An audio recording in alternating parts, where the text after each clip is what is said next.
Hola, hola.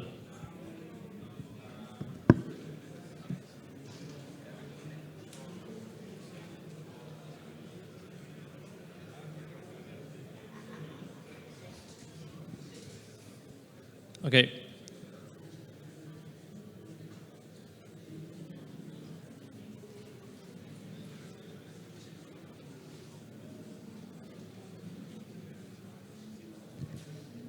Bien, hola a todos. Bueno, mi nombre es Mauricio Jara. Y bueno, hoy día voy a hablar sobre ofuscación en shellcode en Windows. Vamos a revisar algunas técnicas, digamos que desde las más básicas hasta algunas un poco complejas. Bueno, primero, agradecimiento a los sponsors por hacer posible este evento, ¿no? Bien, primero hay que tratar de definir qué es una shellcode, ¿no? Lo primero que nada es una serie de instrucciones ejecutables, ¿verdad? Tradicionalmente se escriben en assembly, fácilmente también se pueden escribir en C y luego obtener la shellcode. Hay una consideración respecto a la arquitectura, ¿no es cierto? No es lo mismo hacer una shellcode de repente para 32 bits que para 64. Una de las características principales también es que es código independiente de la posición. Quiere decir que cuando se ejecuta no depende de absolutamente nada más de lo que está ahí, ¿no? No necesita cargar librerías ni nada de eso. Y típicamente también se inyecta dentro de algún proceso, ¿no? Ahora, más o menos un poco cómo funciona una shellcode en Windows, al menos una shellcode tradicional. Y esto es realmente un poco variable porque va a depender mucho del objetivo de la shellcode, ¿no? En un inicio, como mencioné, es código independiente de la posición, necesita un punto de partida en donde pueda cargar pues, las librerías y demás. En este caso, lo que va a hacer una shellcode en Windows es cargar el Process Environment Block o el Thread Information Block también, que es, digamos, un espacio en la región de memoria del proceso donde tiene información pues, acerca de la base, de la dirección base o las librerías que carga y demás, ¿no? Luego de esto se debe cargar una DLL, que puede ser cualquiera de acuerdo a la necesidad. No puede ser una NTDLL o un kernel 3.2 DLL donde están la mayoría de funciones que se utilizan, ¿no? Obviamente si voy a utilizar de repente funciones de WinCrypt necesito cargar la DLL. Pero el tema aquí es que el Process Environment Block solo carga las DLLs principales. Si yo quiero otra DLL tendría que utilizar una función que me ayude a cargar esa DLL.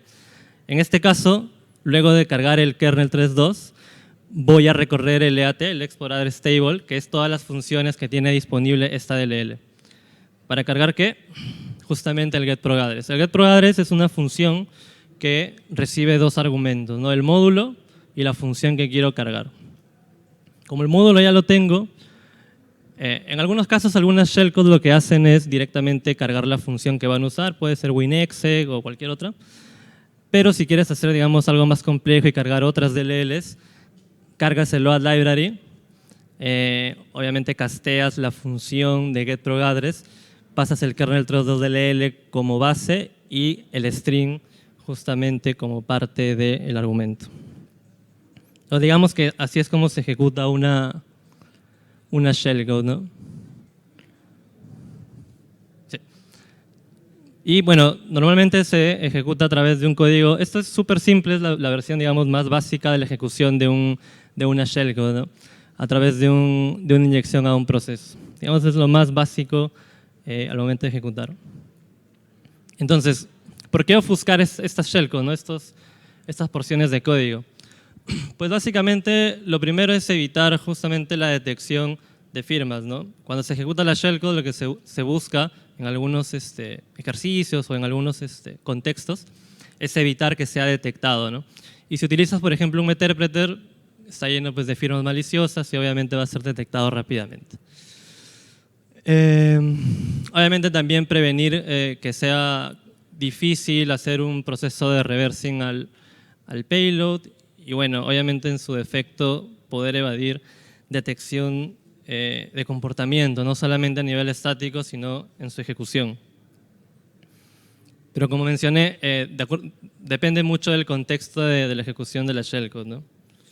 Ahora, aquí he resumido, digamos, de forma un poco básica los enfoques que voy a explicar ahora con respecto a la ofuscación, ¿no?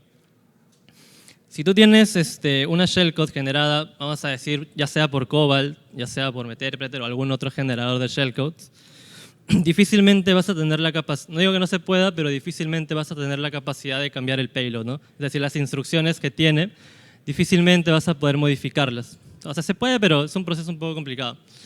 Así que lo más sencillo es tomar ese payload y esconderlo a través de un procedimiento o alguna rutina que justamente ofusque esa shellcode.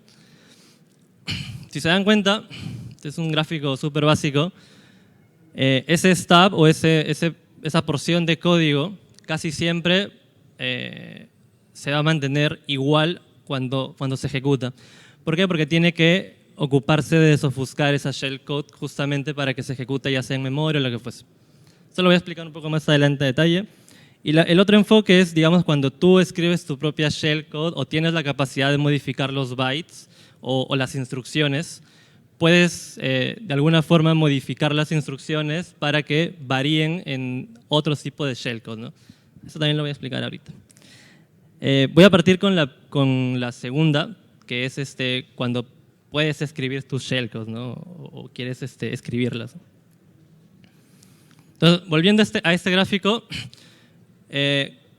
supongamos que yo quiero escribir esta shellcode. Luego del load library viene el proceso que tú quieras, ¿no? Puedes, no sé, hacer un proceso de encriptación tipo ransomware o una exfiltración cargando las librerías necesarias, ¿no? Las funciones y las librerías. Entonces, el primer paso es ocultar ese Process Environment Block. La forma en que se carga es a través de ese segmento, bueno, GS en 6.4 o FS en 3.2, ¿no? Ahora, ¿qué formas de ocultar esto existen cuando tú tienes la capacidad de escribir? Me refiero cuando tienes a disposición los bytes y los puedes modificar, o las instrucciones antes de que se conviertan a opcodes, ¿no? Lo que está marcado en rojo es la forma tradicional para 6.4 para obtener el Process Environment Block, ¿okay? Bueno, en este caso es una función, el ret, obviamente el RAX va a retornar el valor que se encuentra en el offset 60, en hexadecimal, del segmento, en este caso del GS, ¿no? Ahora, ¿qué formas de ocultar esto? Cuando me refiero a ocultar, me refiero, si ven a la izquierda hay una serie de bytes, ¿no? Entonces, si nos enfocamos en el estático, la idea es cambiar justamente esos bytes. Ahora, en dinámico es un poco más complicado porque si se dan cuenta, cuando llega el ret, en todos los casos es lo mismo. Entonces, la idea es cambiar ahorita solo en modo estático. Entonces, la primera opción es lo más intuitiva, que es agregar instrucciones que modifiquen a la izquierda esos bytes. Luego tenemos esta opción que es utilizar esta instrucción rdgsbase o rdfsbase, que prácticamente te obtiene la base de este espacio de memoria, ¿no? La dirección. Luego le agregas el índice y ya tienes la dirección. Y la última forma es utilizando syscalls a través del NT Query Information Process. Esto, digamos, es un poco más laborioso en el sentido de que no siempre el número de syscall de esto va a ser igual en todas las distribuciones, ¿no? Puede cambiar. La idea es justamente tener identificado cuál es el objetivo cuando se va a ejecutar eso. Este es el ejemplo más o menos de cómo se da, ¿no? A la izquierda está el código assembly de cada uno de los pasos que mencioné. Está a través de syscall, está a través de pasos extras o está a través del rdgsbase, ¿no? Y como ven acá a la derecha, la dirección es en todos la misma, ¿no? Es un código en C que utiliza ese código assembly de ahí, ¿no? Las direcciones son todas las mismas. Entonces, volviendo un poco a este esquema, ya tenemos el Process Environment Block, digamos, con los bytes modificados se puede, digamos, ofuscar, entre comillas. Lo siguiente es la forma en la que se obtiene el EAT. Cuando yo quiero obtener una función, si se dan cuenta ahí hay una comparación, ¿no? Esto está dentro de una iteración porque son varias funciones, ¿no? Tengo que jalar todas las funciones del EAT. Entonces, digamos que la forma más simple es poner el string en mi shellcode e iterarlo, ¿no? Pero obviamente eso es digamos, un poco detectable. La forma o la técnica más usada, que es antigua, es a través de hacer el hashing al string que corresponde al EAT, ¿no? Si ven acá a la izquierda, la función hash está escrita en C. Lo que hace es tomar cualquier string y crearle un hash. Este algoritmo pueden crearlo ustedes, no necesariamente, pueden tomar uno que existe, pero digamos que es arbitraria la forma en la que se programa. ¿Por qué? Porque la única característica que debe tener es que sea consistente, es decir, que el string tiene que generar el mismo hash siempre, y básicamente eso, ¿no? Y acá a la derecha el check es en assembly y si se dan cuenta son iguales. Entonces, ¿qué logro con esto? Que en vez de que yo le pase el string directamente a la shellcode, voy a utilizar hashes para compararlos. Y así evito tener este string, por ejemplo, ¿no? Si quiero varios strings, no voy a estar poniendo el create process, el virtual alloc, tal. Simplemente coloco los hashes, hago el algoritmo y ya lo determina de forma automática, ¿no? Ese, digamos, es la forma en la que se puede evitar el uso de los strings de las APIs. Y luego está allá. Esta parte es si se dan, a ver, no sé si se llega a ver bien ahí, pero ese FC que está ahí, 4883, todo lo que no está marcado, donde está el rojo hacia adelante, esa es una shellcode de Meterpreter sin ofuscar, así súper básica. Entonces, algunos sistemas fallan en lo que es este tema de la incertidumbre, ¿no? O el tiempo también. Si ven a la izquierda, hay un código assembly que lo que hace es iterar y generar números aleatorios, ¿okay? N veces, y tratar de que coincida en uno de ellos. Y solo si coincide en uno de ellos, va a saltar hasta justamente la siguiente dirección, que es esta shellcode, ¿no? Ahora, para que esto se entienda mejor, aquí tengo una... Vamos a ver si...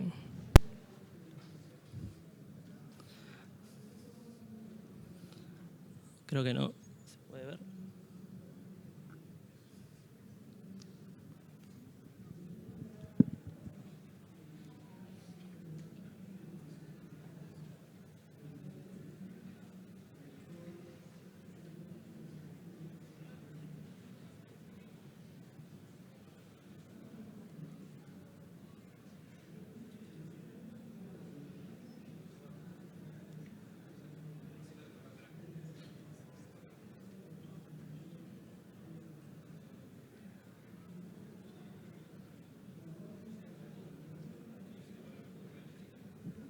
Bueno, lo voy a mostrar después porque no se está mostrando. Bueno, no, al final lo muestro. Pero básicamente lo que sucede aquí es la parte de el bloque que corresponde a la shellcode generado por MSF Venom no va a llegar hasta que el código de aquí termine. Ahora, hay muchos sistemas que utilizan emulación, ¿no? Antes de ejecutarlo, hay un proceso en donde todos los bytes lo comienzan a emular hasta determinar hasta donde llegue, ¿no? Entonces, en este caso, algunos no llegan a terminar y por eso el sistema no lo detecta. Eso lo voy a ver si al final lo llevo a mostrar. Este, por ejemplo, es otro ejemplo de lo que mencionaba hace un rato. Esto, por ejemplo, funciona bien en algunos sistemas que tienen este sistema de emulación. Cuando tú tienes una shellcode que puede estar incluso ofuscado con un source simple, si tú tienes la llave, por ejemplo, generada a través de fuerza bruta, que determina, si se dan cuenta arriba del while, hay un FC que determina que mientras sea distinto este primer byte, va a seguir iterando hasta que encuentre la llave. Y esto puede tardar como que 1 o 2 o 3, ¿no? intentos o más. Eso también llega a ocultar la shellcode porque la emulación no puede ejecutar todas las posibles soluciones, ¿no? Entonces, al final, eso se queda ejecutando en la emulación y nunca termina, ¿no? Esto funciona, de hecho, solamente en algunos sistemas de detección básicos, no llega a ser muy avanzado. Luego está este tema de código junk o junk code, que es básicamente agregar código que no ejecuta nada, ¿no? Por ejemplo, si ven acá a la derecha, hay pares de instrucciones. El INC EARX y el DEGARX prácticamente no hace nada, ¿no? Aumenta el registro en uno y disminuye el registro en uno y al final lo regresa. Entonces, tener esto, ¿no?, en una secuencia o entre las instrucciones también puede modificar u ofuscar la shellcode. De hecho, hay una técnica que ya es algo antigua. Ahí tengo una demo en ese GitHub que funciona básicamente así, ¿no? Llenas, y esto sí funciona incluso en sistemas simples y sistemas complejos como EDRs, en donde llenas la memoria con un montón de estas instrucciones que prácticamente no hacen nada, pero con bastantes bytes, y cuando pase este flujo de bastantes bytes, recién ahí se coloca la shellcode. Entonces esto hace que el sistema considere que ha sido demasiado escaneo, ya sea por el tiempo, porque a ver, los EDRs no pueden, ni los antivirus pueden escanear por siempre, ni todas las cantidades tan grandes que sea posible, ¿no? Tiene un límite. Entonces, justamente, ese es descubrir cuál es el límite de cada sistema de EDR, ¿no? Ahora,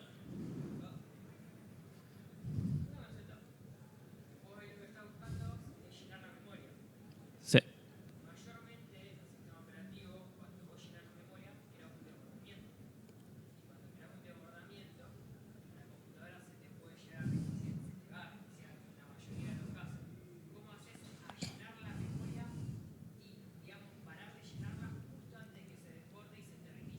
No, es que, claro, sí. Ja. No, claro, en este caso la cantidad que colocas no llega a desbordar la memoria. No, tienes que colocarle un stop, si no, claro, va a seguir llenando hasta que se termine. Claro, la idea es justamente, de hecho, son muchos bytes, tampoco son gigas de bytes, o sea, porque un EDR no te va a escanear 3 gigas porque mandar esa telemetría igual le va a costar mucho, ¿no? Entonces, claro, no es un tamaño demasiado alto. Bien. Ahora, desde el otro enfoque, ya expliqué más o menos el enfoque cuando puedes programar la shellcode. Pero ¿qué pasa cuando tienes esta generación de payloads, ¿no? En vez de que puedas, de que no tengas la opción de modificar los bytes o las instrucciones, ya tienes generado esto. ¿Qué opciones tienes para ocultar esto, ¿no? Ahora, en este caso, este gráfico muestra justamente eso, ¿no? Yo tengo lo que está en amarillo es esta porción de código que prácticamente va a ser igual antes de la ofuscación y después de la ofuscación, o sea, cuando está ofuscado y cuando se desofusca. Se va a mantener igual. Lo que va a cambiar es justamente el contenido de la shellcode. Ahora, lo más básico es utilizar instrucciones como esta, ¿no? Un SOR, una rotación, un swap. Ahora, esto de aquí es extremadamente detectable porque, claro, si yo tengo una instrucción, un set de instrucciones, número uno, es emulable fácilmente por los sistemas de seguridad. Y número dos, como es ya conocido los bytes que utiliza este tipo de decoders, es fácilmente reconocible, ¿no? Digamos que este es lo más básico de todo, ¿no? Claro, también se puede utilizar el mismo concepto, pero con múltiples algoritmos, ¿no? Ya sean de... Obviamente la idea de esto es agregarle complejidad al decoder, ¿no? La idea es justamente que sea más complejo. uno de los primeros filtros que debe pasar es la emulación, ¿no?, de los sistemas. Entonces, el que sea complejo va a ser que sea complejo al emular y que sea difícil reconocer de qué algoritmo se trata. Porque si fuese muy sencillo como este, al momento de emular tendría el puntero que corresponde a la shellcode desofuscada, ¿no? Súper simple, entonces como que no tendría mucho impacto el decoder que hayas escrito. Entonces la idea es agregar complejidad justamente ahí. Ahora, y otra cosa. La idea también es, si voy a generar, la idea es no generar siempre para la misma shellcode, ¿no? Si yo tengo una shellcode, no es generar el mismo stub para todos, sino cambiarlo o modificarlo. Justamente a través, por ejemplo, de un motor polimórfico de estos stubs, ¿no?, para las shellcodes. En este caso, voy a explicar rápidamente así un pequeño programa que realicé justamente que va a hacer todo lo que voy a explicar ahora. Lo primero es que la idea principal es que al momento de ofuscar ese código cambie, pero que el stub, que incluye los algoritmos y todo lo que involucra el decoder, también cambie. Entonces, ¿qué características debe tener? Lo primero, solamente he utilizado algoritmos simples como sort, swap, ROR, pero estos algoritmos están ordenados de forma aleatoria y tienen también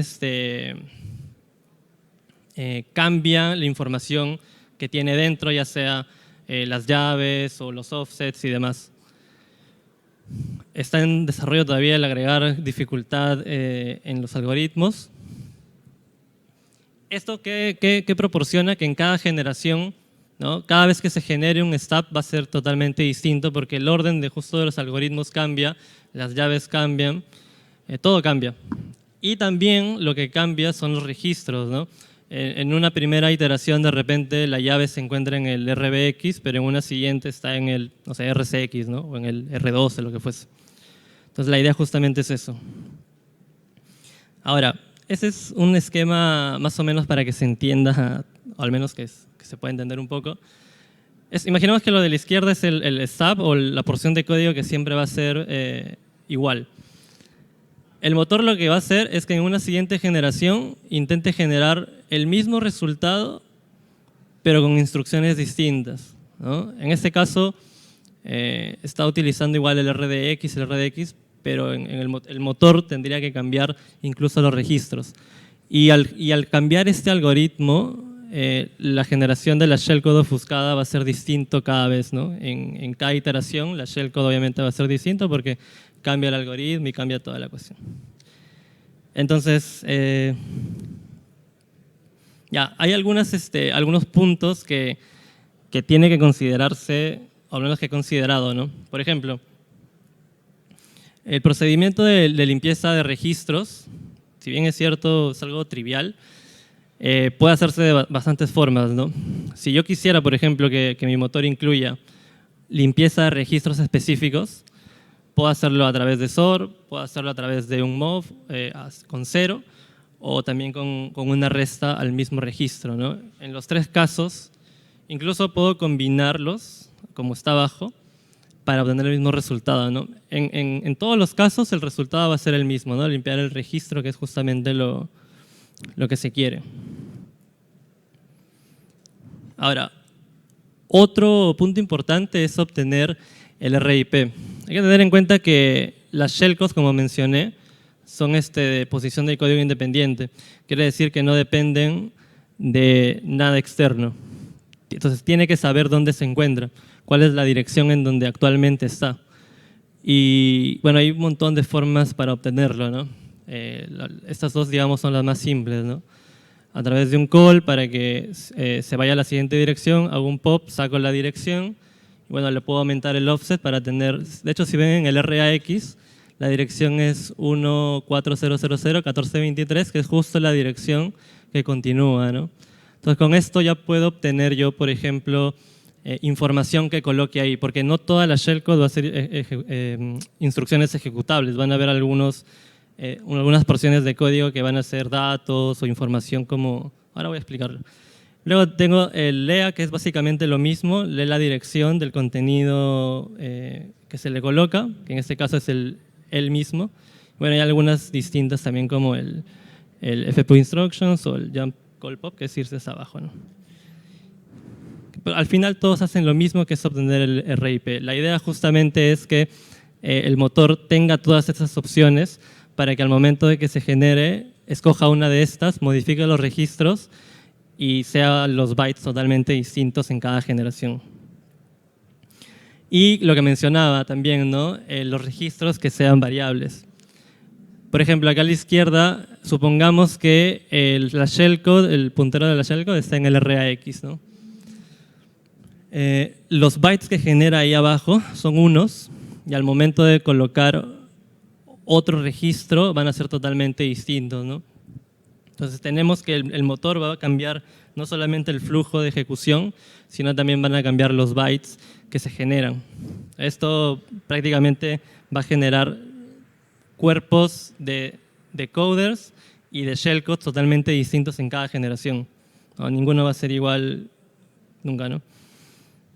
Y lo que decía, ¿no? Hay datos que yo necesito colocar, que eso es opcional también, ¿no? Eso depende de cómo construyas la shellcode, ¿no? En este caso, el motor que tengo solamente agrega la llave que se utiliza para todos los algoritmos, el entry point, que es donde va a ejecutarse, y el tamaño de la shellcode, ¿no? Eso se obtiene cuando se ejecuta el motor y luego se agrega dentro de la shellcode en un offset específico, que se obtiene obviamente con el RIP más el offset donde está todo esto, ¿no?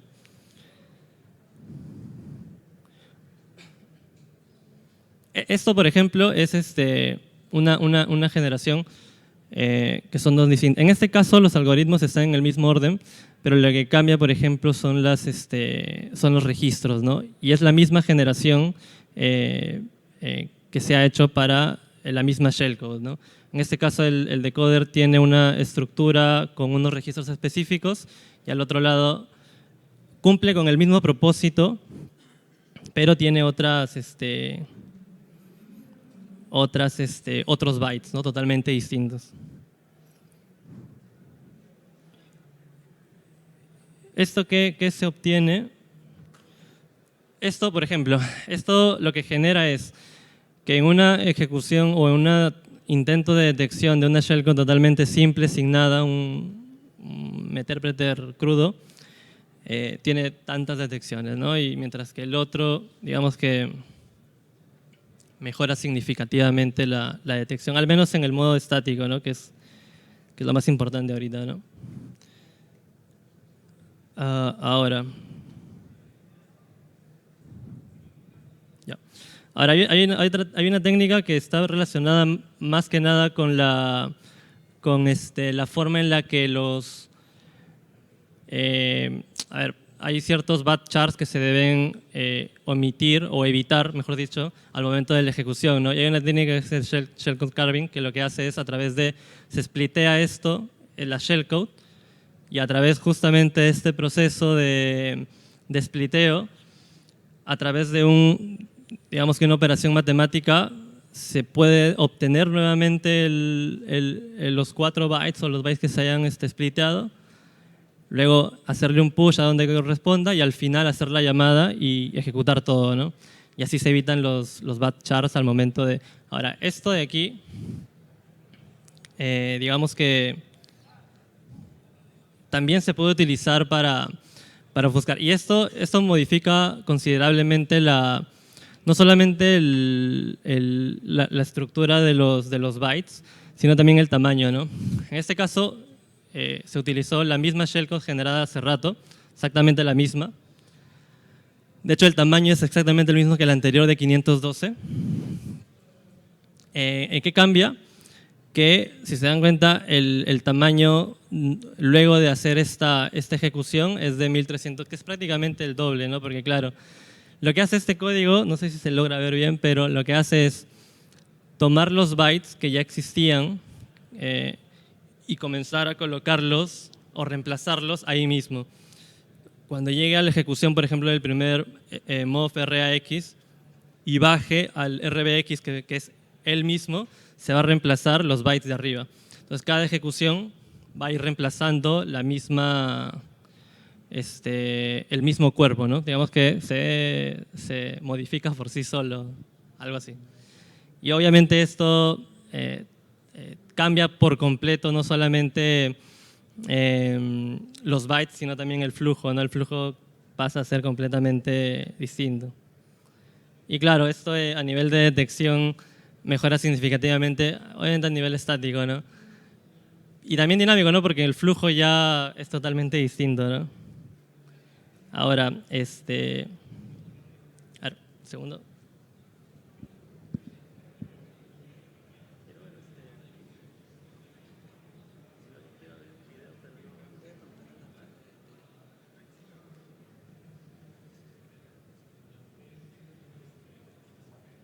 Por mientras, digamos que, por mientras voy a explicar esto, lo ideal que todavía no está implementado en esta herramienta que estaba haciendo es poder modificar los bytes de lo que ya está generado, ¿no? Por ejemplo, este es un meterpreter súper simple, que puede ser cualquier otro, ¿no? Entonces, la idea sería poder modificar esto, eh, digamos, las instrucciones ya generadas, modificarlas con código totalmente distinto, ya sea cambiando los registros y demás. Pero ¿cuál es el problema? El problema son los saltos, por ejemplo, ¿no? O las referencias que tiene a ciertos puntos de la información. Al principio siempre va a obtener el RIP, que es la base de donde está.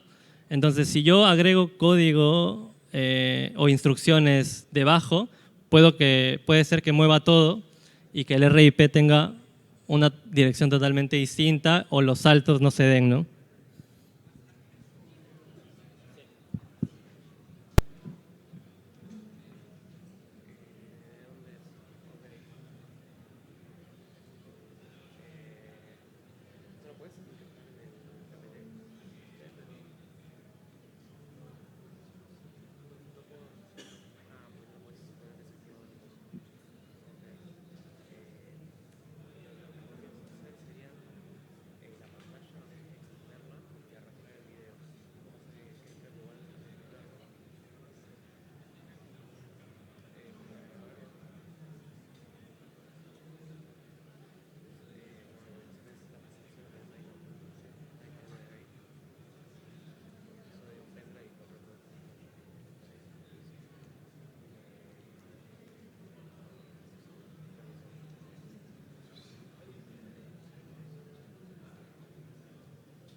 Ok. Ok. Gracias. Ok, este es justo el que les comentaba hace rato, solo ya para ir cerrando. Este es el que corresponde ¿cuál?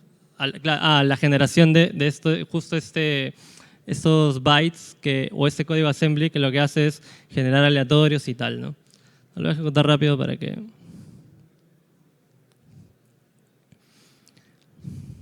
Esa shellcode que está ahí es un meterpreter súper simple, sin ofuscación, sin nada, es totalmente crudo.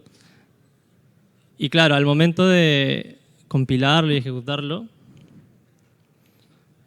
lo detecta rápidamente, ¿no? Ahora,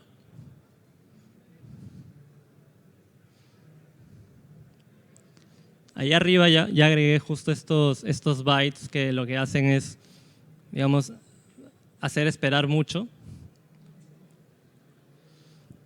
Claro, y acá ya funciona sin ningún problema, ¿no? De hecho, acá...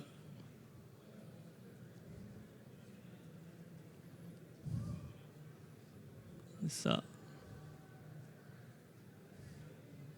Claro, ese código assembly es el que justo expliqué hace rato.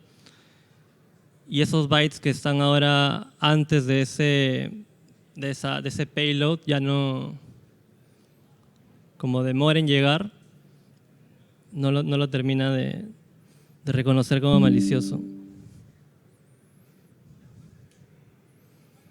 Ahora, el siguiente es este de aquí. No sé si se ve bien.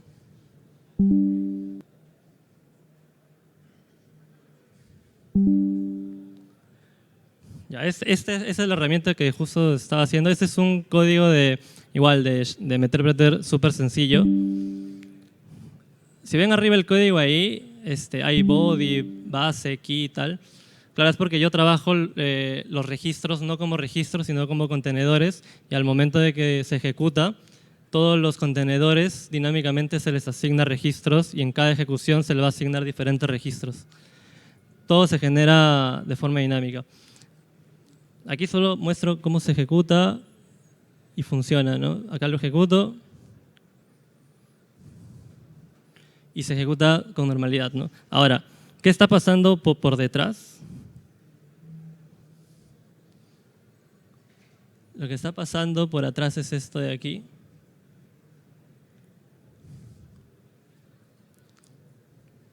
Estoy yendo a la dirección de memoria en donde está justamente la shellcode.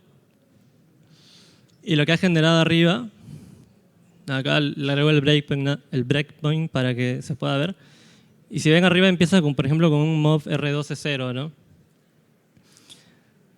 Y obviamente este decoder de ahí va a generarse de forma aleatoria con diferentes registros cada vez, ¿no? Y si hay algún registro que necesita ser usado, se le agrega este push para que se guarde y cuando termina un pop para que salga y mantenga. ¿No? Ahí, por ejemplo, hace la operación, eso es súper sencillo, ¿no? Esto de aquí es otra generación.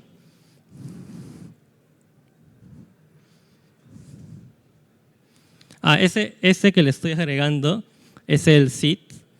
El sistema está basado en un seed, entonces cuando tú le colocas uno va a generar exactamente la misma shellcode siempre.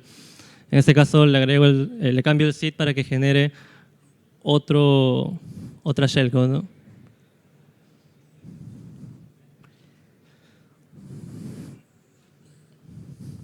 Acá lo compilo.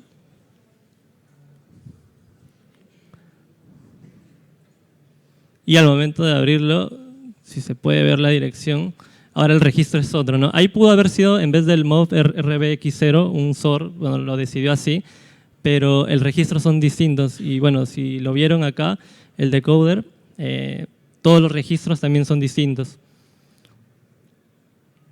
Como no hay muchos algoritmos puestos, obviamente la combinatoria va a ser limitada, pero la idea es justamente agregar muchos más para que al momento de que lo seleccione sea totalmente aleatorio, ¿no? Y por último, este de aquí.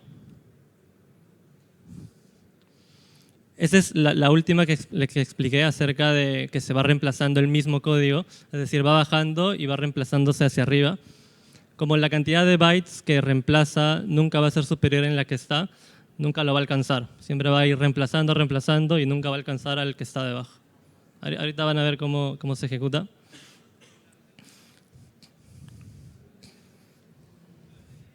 Claro, eso naranja que ven que es movrx son las instrucciones de la shellcode anterior, solamente que está con una capa adicional.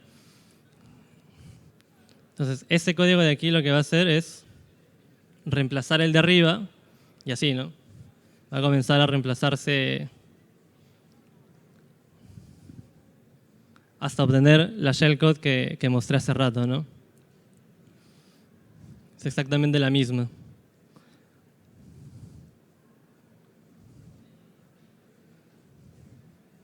Ahí le meto un breakpoint para que ejecute todo y cuando termina hace el salto desde arriba nuevamente y ejecuta todas las instrucciones otra vez y vuelve a desofuscar nuevamente como en la versión anterior, solo que lo que mostré es una capa adicional, ¿no? Y la shellcode se ejecuta con normalidad, ¿no?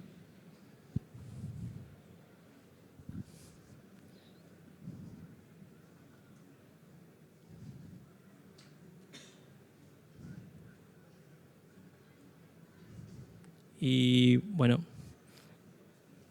eso es todo. No sé si tienen preguntas.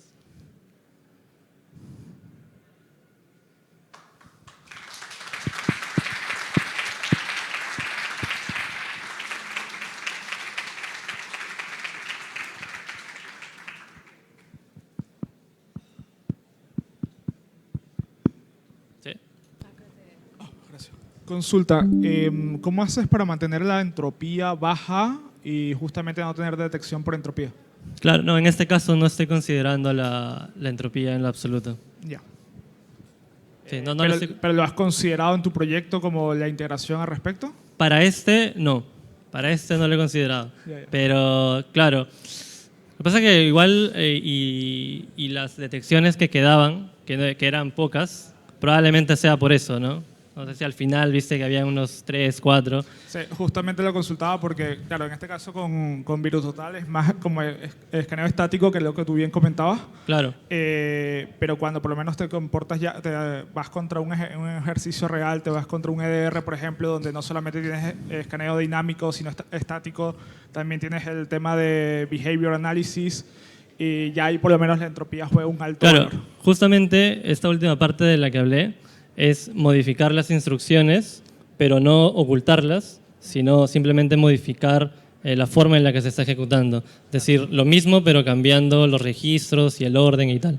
Pero claro, hay consideraciones más importantes que son los saltos, los offsets, entonces como que más trabajo. Igual está en desarrollo, pero ahí está, ¿no? Muchas gracias. Sí. Disculpa, ¿cuál es el link del proyecto? ¿Cómo? ¿Cuál es el link del No, proyecto? todavía no lo he publicado. Ah, ya. Probablemente- Propiedad privada. Todavía no, pero probablemente estos días o semanas lo publique. Hola, referente al tema de evasión, ¿cuál sería tu recomendación para evitar una detección por parte de los antivirus? Porque nosotros generamos un shellcode y nosotros necesitamos hacer varias interacciones para codificarlo varias veces y mermar la posibilidad de ser detectados por el antivirus, pero llega un punto en el que por más interacciones que hagamos al shellcode, igual nos va a detectar. ¿Cuál sería, digamos, tu recomendación o cómo podríamos hacer para minimizar la posibilidad de que eso ocurra? Aparte de, bueno, yo me imagino podemos simular laboratorios, ir practicando, tal vez conocer lo más que se pueda el lugar donde vamos a atacar y por ende hacer un laboratorio similar para ir practicando, pero con el pasar del tiempo cada vez va a haber más, digamos en teoría, posibilidades de que los antivirus o haciendo las pruebas del código en Virus Total, por ejemplo, nos detecte. ¿Cómo podríamos hacer para, digamos, ser más eficientes en esa parte y evitar mucha detección por parte de los antivirus? Escribir tus propias shellcodes. Esa sería digamos, el siguiente. Lo que pasa es que esto está enfocado un poco más a la practicidad de su uso, ¿no? A veces simplemente no quieres escribir una shellcode y sabes que tu sistema es un defender y no hay mucho más que hacer que ofuscarlo de ciertas maneras para que lo evite. Pero si necesitas algo mucho más complejo, obviamente la mejor recomendación va a ser que escribas tus propias shellcodes y hagas el flujo que consideres necesario específicamente para evadir de repente ciertos controles. Algo más personalizado. Gracias. Sí.